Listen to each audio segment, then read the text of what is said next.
Good. For a fan who maybe doesn't have a huge pocketbook but wants to own a piece of Paul Stanley, is there art available? What can they do? Well, I'm a big believer that everybody should have art.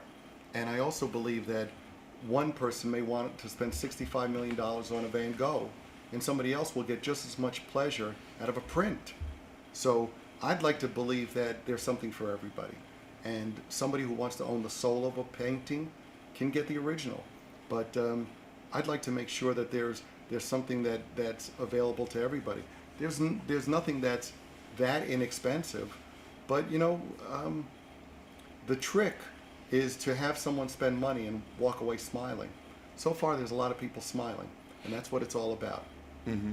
What makes you smile these days, outside of your own artistic endeavors? What makes Paul Stanley smile and bring pleasure, either artistically or just on a day-to-day basis? The things that give me the most joy are my family, my kids, my wife, my friends. I'm blessed. I have the life that I always wanted, and I got it by not listening to what people said I could or couldn't do. I always felt from the beginning that there's a lot of people who are going to toe the line and do, what I would consider a cookie cutter existence. And I thought, those people are going to be pretty unhappy, and they're going to need somebody to make them happy. It's me. And you found the key to making yourself happy in the process. The key to making yourself happy is being true to yourself. Second guessing other people will never work, because if you fail, then you kick yourself and say, why didn't I do it my way? As long as you do it your way, at least you can say, something, I was true to myself, and that's all I can hope for. I make mistakes. Big deal. I make my own mistakes. What's it like knowing, as we're about to head down there, that you have a studio in your house for this artwork, that this dream is kind of realized and that's part of your physical world now? Well, it's insane, because, look, I was a cab driver in New York. I grew up in an apartment the size of this room, maybe not quite this big. And it's funny because I said to my son at one point, I said, I grew up in an apartment the size of this room. And he said, why? So it's a very different existence. The guest house that I paint in and that has the gym I work out in is the kind of house I dreamed of ever living in, let alone it being a guest house. So, my life has been, that's my phone. That's good, it stopped. Yeah.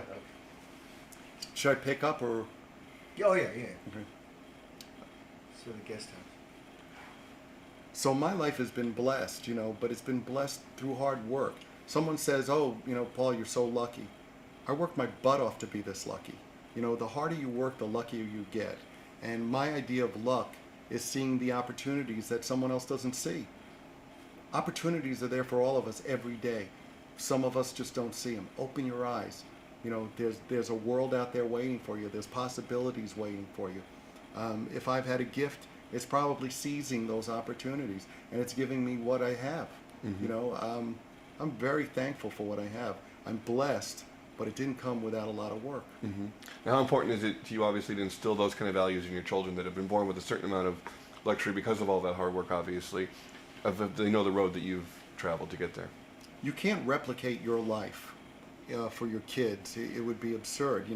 I used to hear stories, grandparents would say, when I was your age, I walked to school without shoes. And it's like, well, I've got shoes. You want me to take them off? So you can't replicate your life, but you can teach values. Values, morality, ethics, those are the things that are the cornerstones of life. And it doesn't have anything to do with money. There's some poor people who are a lot more moral and ethical than some people walking around with a big wad of cash in their pocket. So what I try to instill in my kids is that at the end of the day, you have to like who you see in the mirror. It's got nothing to do with anything else. And, kindness and being good to other people, it may sound cornball, but that's what life's about. Life's about, treating other people well, treating them the way you'd like to be treated, and changing the world one person at a time, starting with you. Very good. Well said. Okay. Great. Finito. All right. So, this is called Purple Haze. And when I was a kid, I saw Jimi Hendrix a few times. And when I started painting this, I had no idea what I was doing, but as soon as I started putting on the purple, I found myself thinking about the good old days of forging a ticket and going to Hunter College to see this new guy, Jimi Hendrix, who had an album out, play. So this became my tribute to him, and as I said, it's called Purple Haze. And the great thing about the process for a lot of these, by the way, this is not the original. This is a process called giclée. It's a high-res scan that's done on canvas, and this is actually flat. So it gives something dimension that isn't there. And then what I like to do so that the people who are acquiring these as opposed to the originals get texture, I have texture put on top, so there's actually brush strokes on it, or whatever is the texture that was used in painting, so that you really get, you know, a sense of 3 dimensions, not only from the print, but from what goes on top of it. How much do you enjoy learning about those kinds of things and the kind of education that comes along with all this and opening yourself to those kinds of processes and things you may not have known a few years ago? Well, I think the thing is that when you just narrow yourself to creativity, you're going to get screwed in terms of business. So it's very important, you know, when people in bands say, oh, I just want to make music, that's great. And in 20 years, when they're washing cars, they'll feel bad because somebody who was next to them had their hand around them and the other one in their pocket and took all the money. So, you know, whether it's the printing or approving the colors and everything, I do everything. You know, I'm there from the get-go. Here's an icon. It's not just Kiss that needs a new fresh coat of paint once in a while. Even Mona Lisa needed one. So I figured that here was someone who was so well known through the ages, you know, over hundreds of years, that maybe she could use a little sprucing up. So this is Mona. So this is one of the more recent pieces. And there's never been a pause or any kind of feeling daunted about taking on an iconic work like that. No, you know, you rise to challenges. You know, you find out what you're made of by taking on something that may be a little bit of, you know, a little daunting. But Mona and I have become good friends. She likes this, so do I. This is called Starting Over, and this was an important piece. I did this in the midst of getting divorced, and I guess really what it was saying was that sometimes you have to, in essence, burn down your house. You have to give up what you have to move on to something better. I think a lot of times people sell themselves short and don't have enough faith in what they're capable of having or what they deserve, and they wind up, whether it's a job or a relationship, really shortchanging themselves. So this was my I guess, way of reminding myself that sometimes something important and something big has to be given up to get to something better. And let me tell you, I'm the proof of it. You know, my life's never been better now.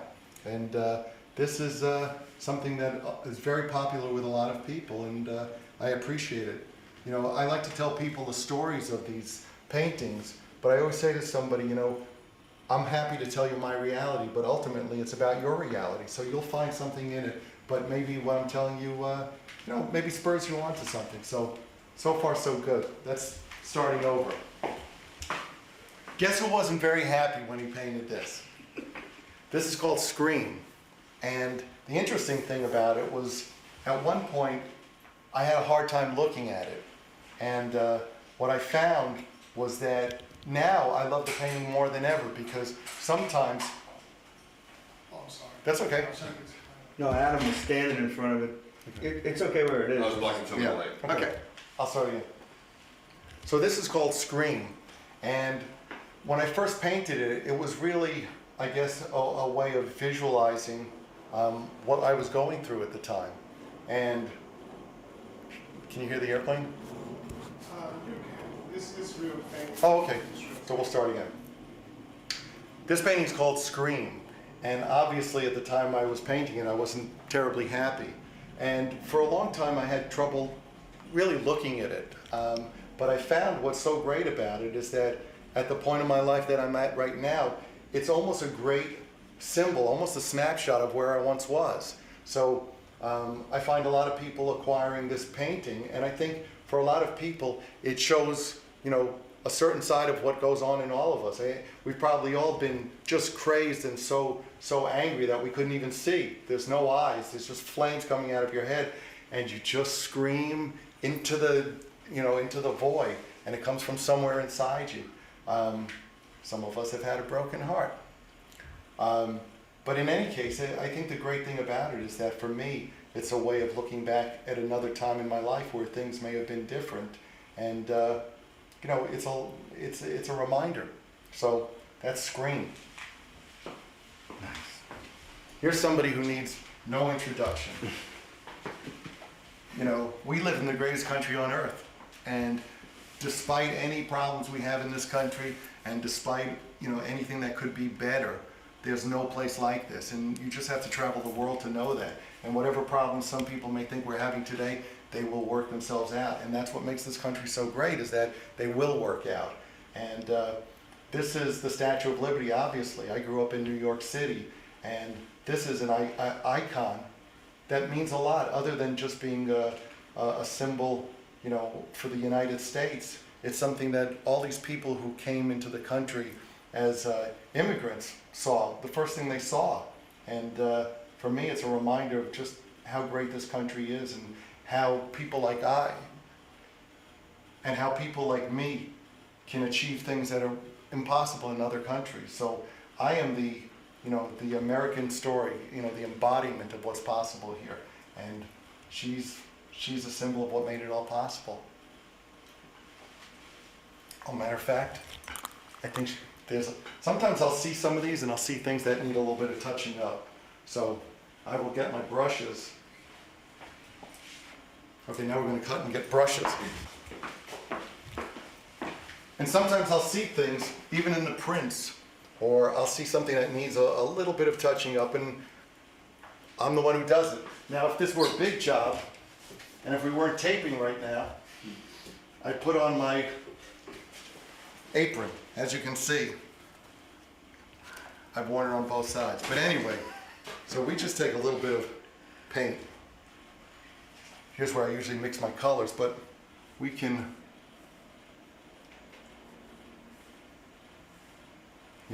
we can just add. Sometimes things might get a little nicked, or we might decide, hey, let's cover that up. So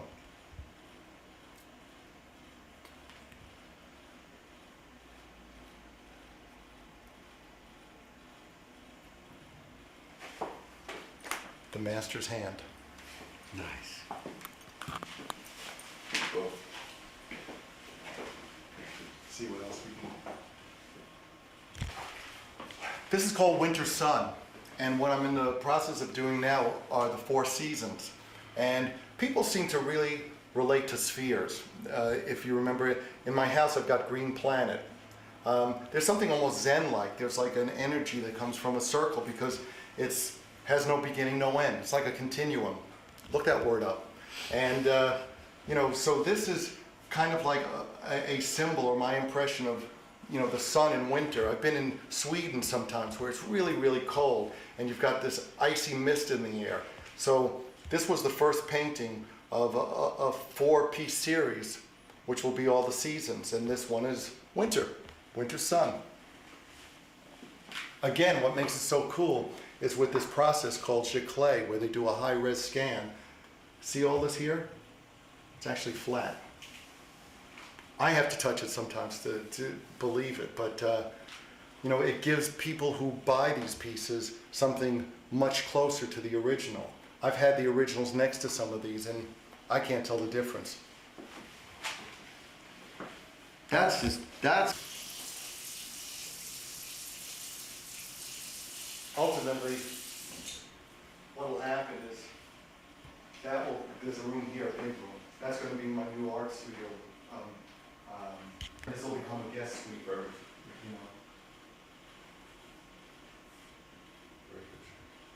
Can you draw from like eye, or you gotta have a picture next? Oh, no, I can just draw. You do it? And, if I want to draw you, I can just go like this. Yeah.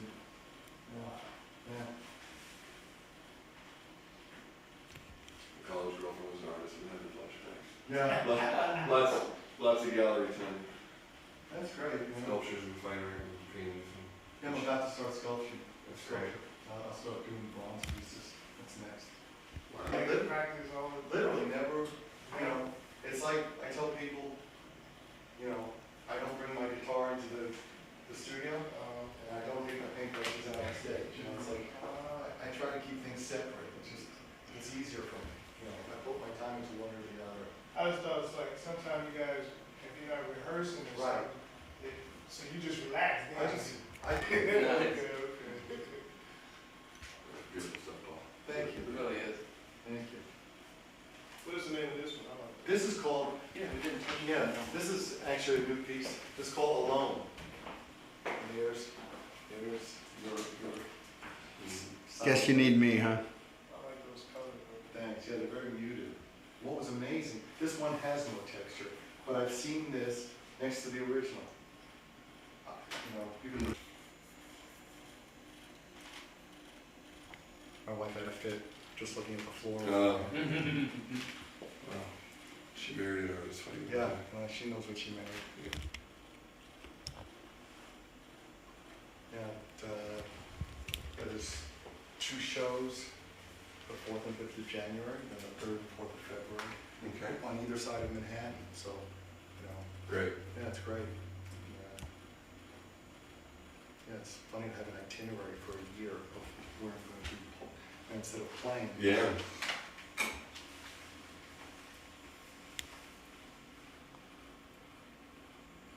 So you spent a little time back in New York. You know, You back and forth all the time anyways? no, you know, this is so much home now. I really don't Yeah. consider that. You know, I'll go there to go to, you know, my wife and I go to the theater, you know, Mhm. and other than that, you know, no real reason to go. Mm-hmm. Come on in for us, you know, Sure. special looking nice together Sure. kind of thing.